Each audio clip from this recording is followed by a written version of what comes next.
I'm just outside the 1993 area here in our high school and wanted to emphasize that the design that was built back in 93, they had a lot of emphasis on fire suppression. This has been a topic that has been discussed in the previous two bonds, and we are discussing in this bond as well. One can note these blue double doors that they pass through, that they are on a magnet, and what happens is when we pull the fire alarm or it's set off because of a fire, that they will close, creating a barrier between different areas so the fire does not spread.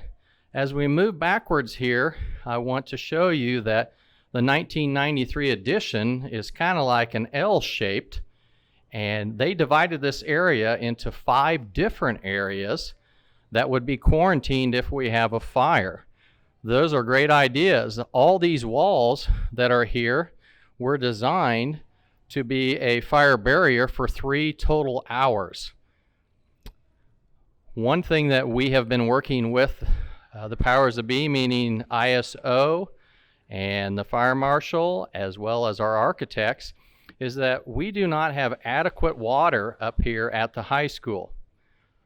The amount of water to be adequate would be 1,500 gallons per minute for 2 consecutive hours.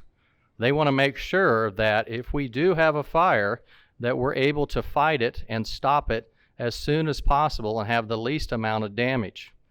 We've looked at a variety of ideas in order to try to address this that range from having storage of water underneath the ground to storage of water above the ground. Collectively, this whole process could be tied into a sprinkler system that would be added into the high school as well, just in the main building. If we had to add a sprinkler system, that would be the most expensive package that we could develop.